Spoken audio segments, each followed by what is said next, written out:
Hey everybody, it's Jason Blaha here, and today I want to chat with you guys a little bit about the pull-up versus the chin-up for overall gains. Now, for someone wondering, no, I'm not looping the same clip here. This is uh, the last week and a half or so of the pull-ups I've done each individual set. I just kind of threw them up here for the discussion because I do 3 sets of weighted pull-ups on all of my main training days right now. So 3 times a week I throw these in as part of my training. So, interesting question because I've advocated both of these in the past. And having experienced high frequency training using both chin ups and pull ups, I have some comments I feel like making. I definitely have some comments and some ideas on it, having done these as an older lifter who can be subject to things like tendonitis and connective tissue inflammation and everything else. I have a different perspective on this than I did, say, when I was a lot younger. We get into these debates as to which is better. People think one is better than the other for your lats. That's really not true. Things like your latissimus dorsi, your rear delts, things like that, I don't think you're going to see a difference between these two. What I will say, though, is not going ultra wide is important for longevity.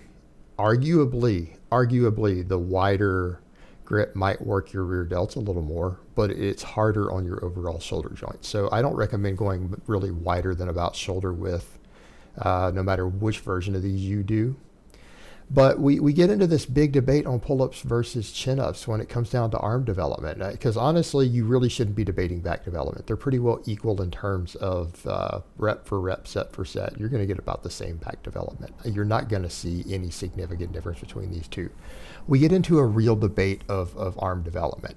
Now, arguably, because of the supinated position of the bicep, when you get to the top, the peak contraction of the bicep is going to be better with the underhand grip, with the chin up, right?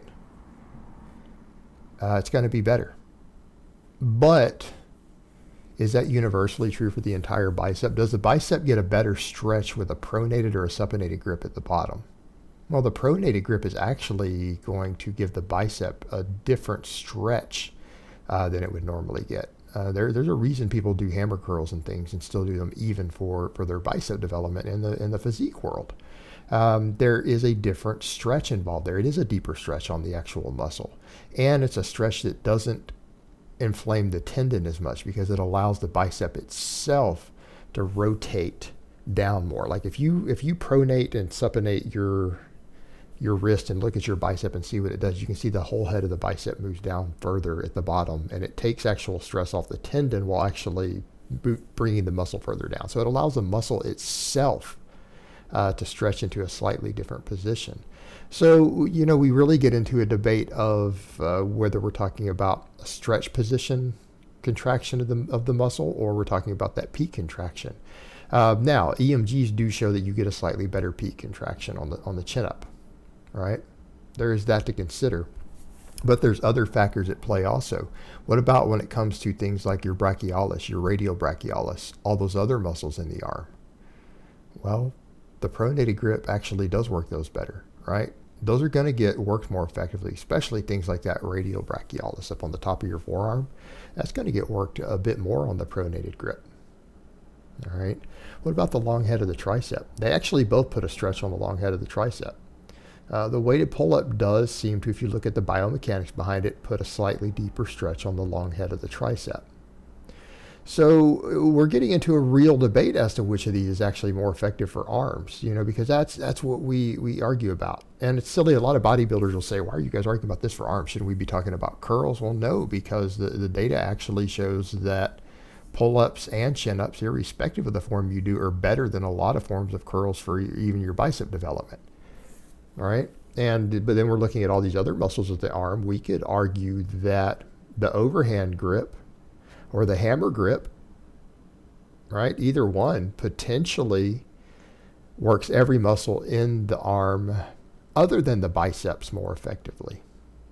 And then when we get to the bicep, it really comes down to function of the bicep, doesn't it? Because they both work the bicep slightly differently in terms of the top versus the bottom of the lift. Now, I don't want people to think, oh, well, does that mean we could just get a rotating handle? No, I don't recommend you do ring pull-ups. Don't do it.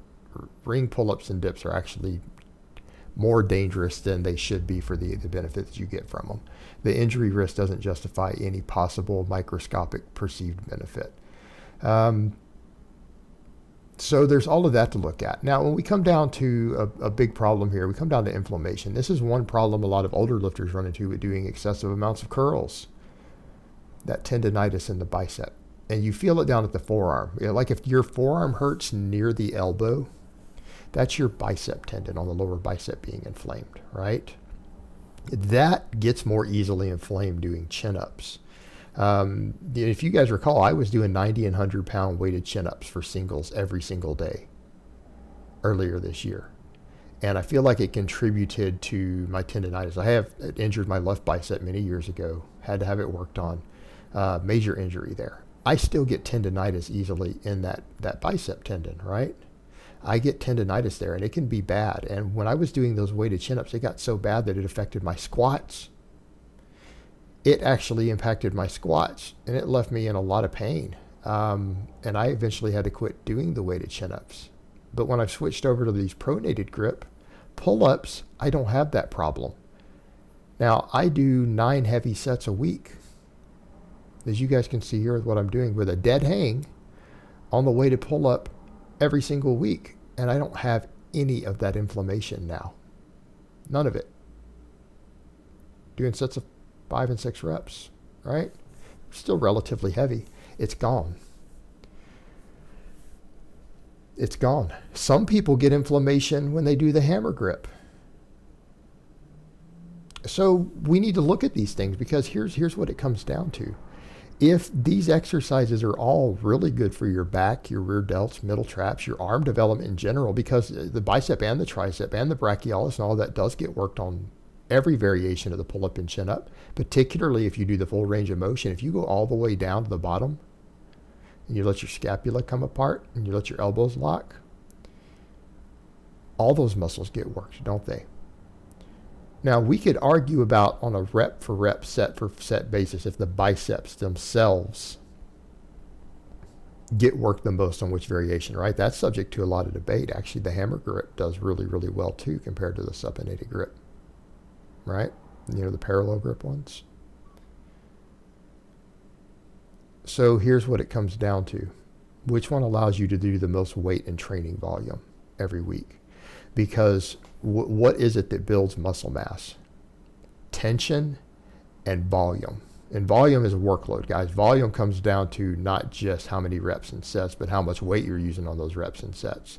I would say if you wanted to get the most back, arm, and all of that development out of whichever of these variations you're going to do, I don't think that you need to, you need to do all 3 variations. No, I don't think you need to do any of that.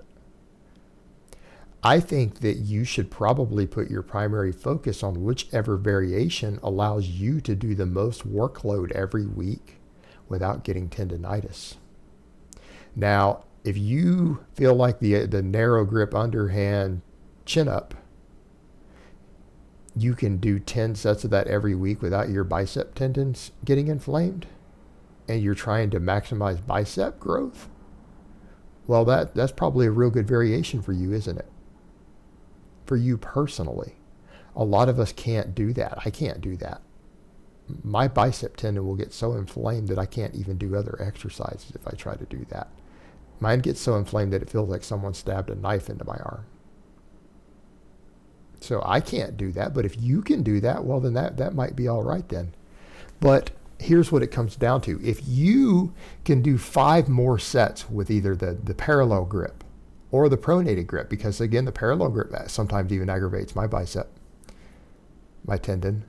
If you can do 5 more sets every single week of one variation over the other without getting tendonitis and without recovery issues, that's the one that's going to give you the most development. That's the one that's going to give you the most arm and lat development and rear delt development. Why? Because you can do the most workload with it. Whichever variation that you personally can do the most workload with without connective tissue pain and without recovery issues is the best version for you personally. That's what's going to give you the most development. That's what's going to give you the most strength. That's what's going to put the most size on you. right? Because all this other stuff is tit for tat. All right, guys, but that's really all I have to say on that today. I hope it's been informative, and I will talk to you guys next time.